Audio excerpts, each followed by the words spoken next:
Okay, good day. In this video, I'm going to show you how to derive the equation of an ellipse, specifically ellipse with center at the origin or at 0, 0.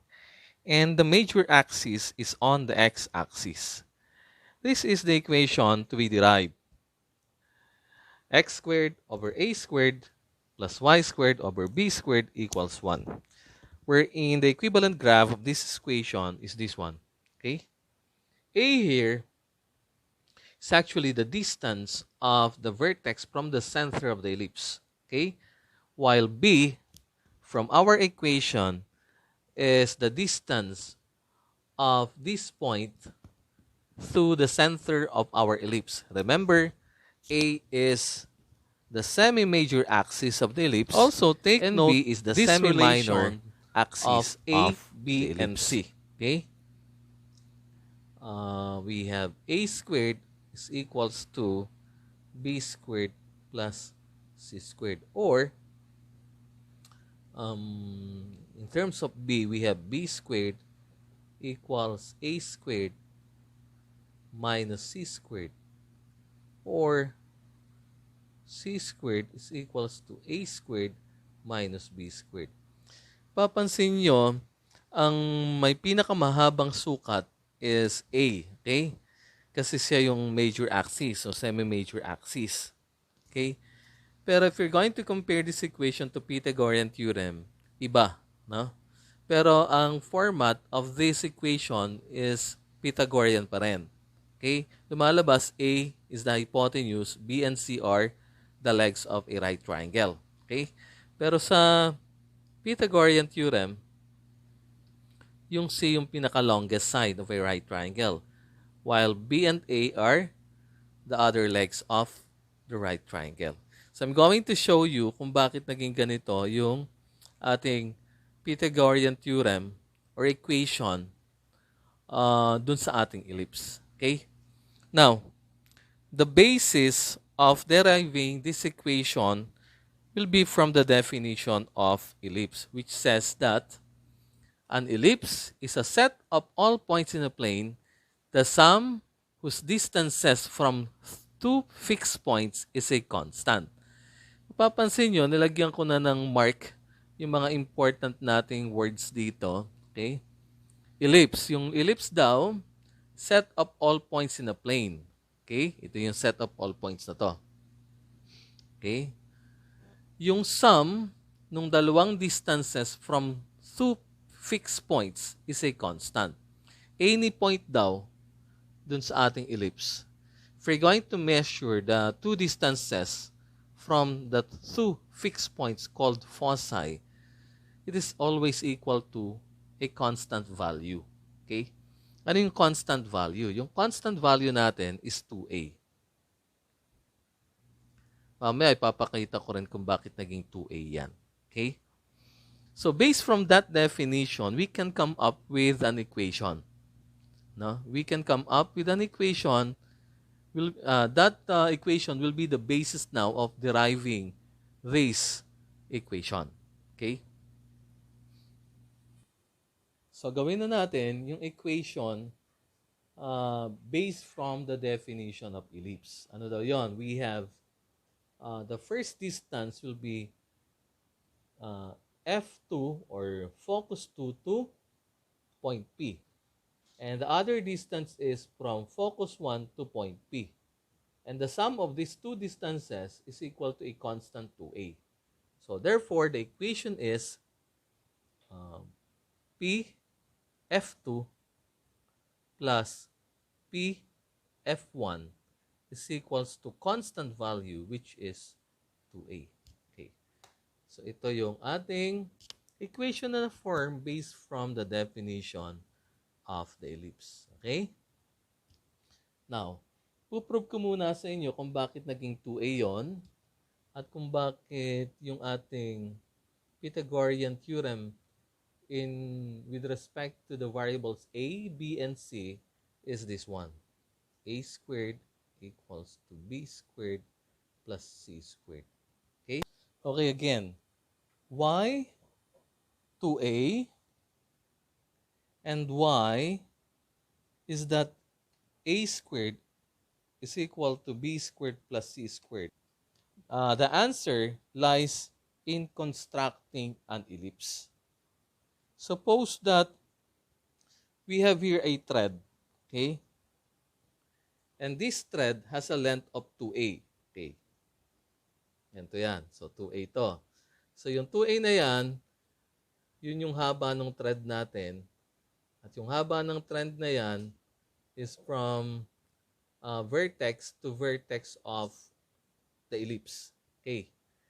So, to construct an ellipse, I'm going to position these two ends of my thread here dun sa foci of our ellipse. Okay. Paganyan. Remember that the length of this thread is 2a. So again, para masagot natin yung constant value na 2a at saka yung equation natin ng relationship between A o among A, B, and C in Pythagorean form, para masagot natin, sabi it lies in the construction o in constructing the figure o the ellipse. Okay?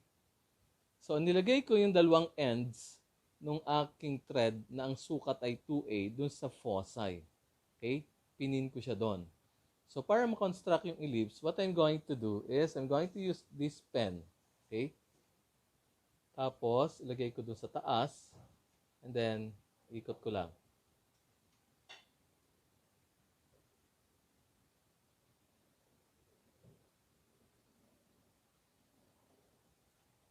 Yung other half, dito naman sa kabila.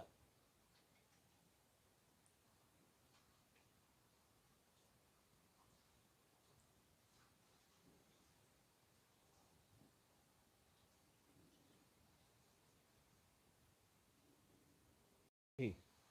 So, yun yung na-construct nating ellipse. Sana kita doon sa video. So, ganun ang pag-construct ng ellipse. Remember, ang haba nito ay 2a. So, if I'm going to position the pen here, this will be the distance from center to focus is c, and the distance from center to one end of our minor axis is b. So, ipakita ko sa inyo. Ito ha. So, okay. So, ito na yung na-construct nating ellipse kanina. Okay? Okay. Now, sabi natin, nandito yung focus natin kanina. No? Ito yung F2. Okay? At ito yung ating F1. Sabi natin, ang layo, let's say this is the center. Sabi natin, ang layo ng center dun sa ating focus is C. At ang layo ng ends ng ating conjugate axis from the center is B.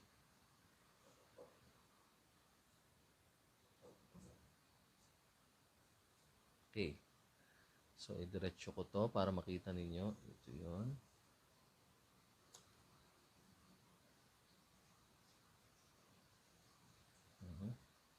Yan.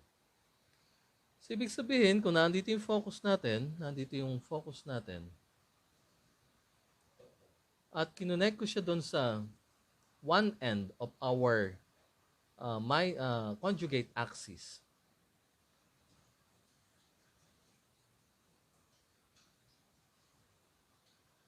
Okay?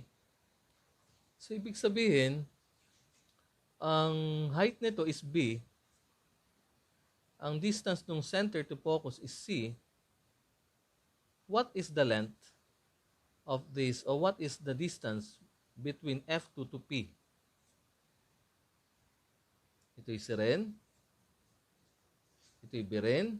So, therefore, we have two equal right triangles here na parehas ang base, parehas ang height.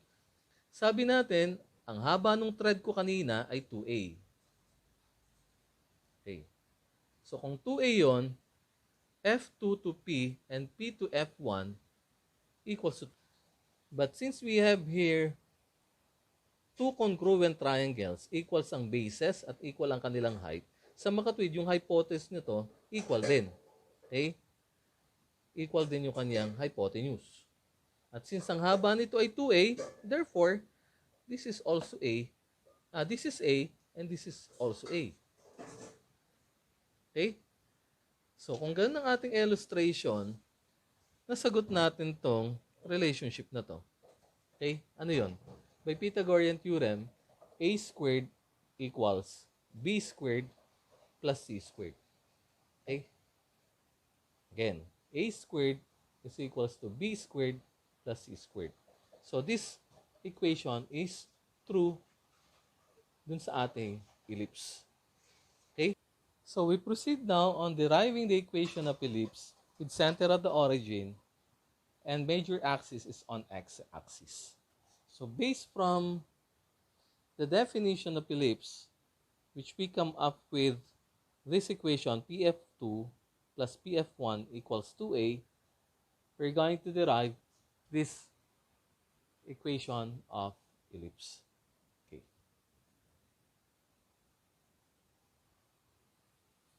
So we solve now the distances PF2 and PF1. Let's start with PF2. So that will be distance formula. Square of the difference of the abscissas minus square of the difference of the ordinates. So gamitin natin yon. PF2 is x minus c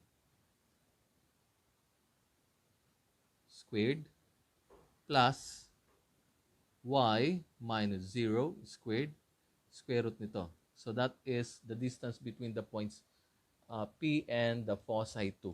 Okay? How about PF1? That will be x minus c squared y minus 0 squared. Okay? So we have x minus c squared plus y minus 0 squared equals 2a, the constant. Okay. Now, sisimplify na natin to. Pag simplify nito, na-discuss ko naman sa inyo to nung grade 9 kayo, kung paano mag-solve ng equations involving radicals. Now, we eliminate the radical symbols. Dito, dalawa. So, para ma-eliminate, we transpose one expressions involving radical. Okay, i-separate natin yung isa. So, ito muna, ilipat doon. So, this will become x plus c squared plus y squared equals transpose, that will be 2a minus square root of x minus c squared plus y squared. Okay? And then, we square both sides of the equation. Sorry, I forgot the radical symbol here. So, we square both sides of the equation to eliminate the radical symbol. Square natin. So, square of this side will be equal to, wala nang radical. So, we have x plus c squared plus y squared. And then ito, this is a difference of two terms. Square of the difference of two terms. Dapat tandaan nyo pa yung a minus b squared. That will be a squared minus twice the product of the first and the second term plus the square of the second term. Okay? So, ang first term natin, yung a natin dito is 2a. Yung b natin ay square root of x minus c plus y squared. Okay? So, we have square of a. So, square of 2a yon for a squared. Twice the product of these two. So, minus 2 times 4. 2 times 2a times square root of dito. Ito yung ating b. Okay? X minus c squared plus y squared. Plus square of b. Ang b natin dito. Square nito, matatanggal yung radical. Plus x minus c squared plus y squared. Okay. Then the next is, expand natin to. We have x squared plus 2cx plus c squared plus y squared, 4a squared minus 4a square root of, expand na rin natin, x squared minus 2cx plus c squared plus y squared. Expand na natin yon. Same lang expansion nito, kaso lang may radical to. We have x squared minus 2cx plus c squared plus y squared. Pag transpose natin to dito sa side na to, may ma-eliminate tayo. Ano ma-eliminate natin? Ma-eliminate natin yung x squared. Ma-eliminate natin yung c squared. Eliminate natin yung y squared. So, wala na. So, natural 2cx. Pag nilipat ko yung negative 2cx dito, ma-add sila. Magiging same sign. So, magiging 4cx equals 4a squared minus 4a square root of x squared minus 2cx plus c squared plus y squared. Yan. So, may radical pa rin. Kailangan matanggal pa rin yung isang radical. Okay? So, simplify muna natin kasi all of the terms ay divisible by 4. So, I'm going to divide all of the terms by 4. So, the result is 4. We have your cx, a squared minus a square root of x squared minus 2cx plus c squared plus y squared. Yan. Now, lipat natin ito sa kabila. Okay? The result is, ito na lang pala ilipat. Kasi negative. Ito ilipat natin doon. So, we have a x squared minus 2cx plus c squared plus y squared equals a squared minus cx. Yan. So, meron pa tayong radical. Square ulit natin both sides para matanggal na yung radical symbol na yan. Okay? So, the result is, ito magiging a squared. Tanggal na yung radical symbol. X squared minus 2cx plus c squared plus y squared. Square of the difference of two terms. So, we have a to the fourth minus 2a squared cx plus c squared x squared. Okay. Multiply natin yung a squared. We have a squared. So, a squared x squared minus 2a squared cx plus a squared c squared plus a squared y squared equals a to the fourth minus 2a squared cx plus c squared x squared. Yeah. Okay? So, meron po tayong matatanggal. Ito, matatanggal to. Kasi, same term, same sign. Pag transpose yung isang term sa isang side, magiging different ang sign. So, magiging 0 na siya. Okay? Pag sama-samahin natin dito. Okay? So, we have a squared x squared plus a squared c squared plus a squared y squared minus a to the fourth minus c squared x squared equal to 0. Yan. Factoring. Alam pwede natin itong dalawa. Pag-combine natin kasi parehas mag-x squared, may x squared. And then, ito parehas may a squared. Okay. Ito. Pwedeng factorable ang a squared ng tatlo. So, we have a squared x squared minus c squared x squared. This is our first group. Plus, the second group is a squared c squared plus a squared y squared minus a to the fourth equal to 0. Okay.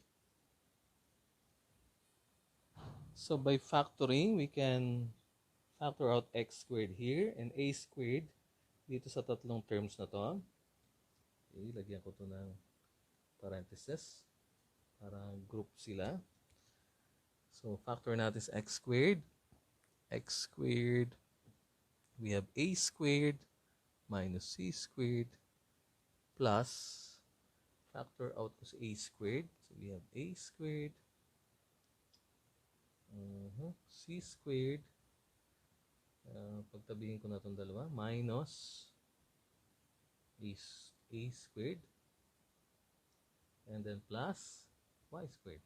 Okay? Equals 0. Okay. Now, tandaan natin that we have relations among a, b, and c such that a squared is equals to b squared plus c squared. Okay. And our standard equation of the ellipse na i-derive, ganito, x squared over a squared plus y squared over b squared equals 1. So therefore, kailangan matanggal si c, or c squared, at maging b squared. So therefore, from this equation, b squared is equals to a squared minus c squared. Okay? So I'm going to substitute the value of a squared minus c squared to this expression because that is equivalent to b squared. So ito, going to factor out the negative sign. Okay? Yan natin transpose.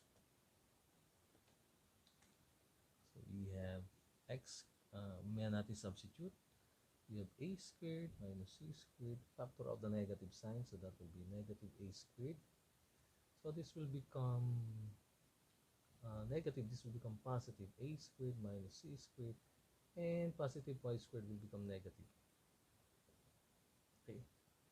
So again, b squared is equals to a squared minus c squared. Okay. So substitute natin yung a squared minus c squared, so we have x squared times b squared. Okay.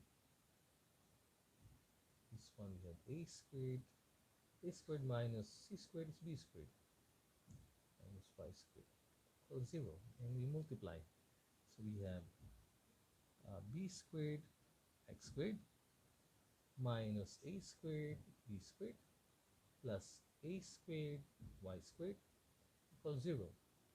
So I'm going to divide all of the terms by a squared b squared.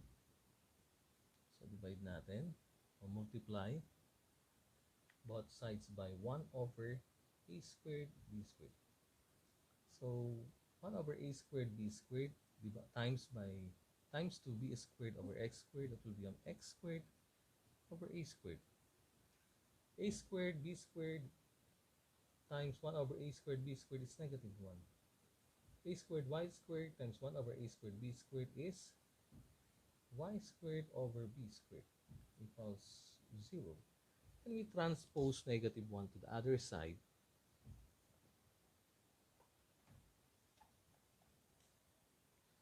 The result is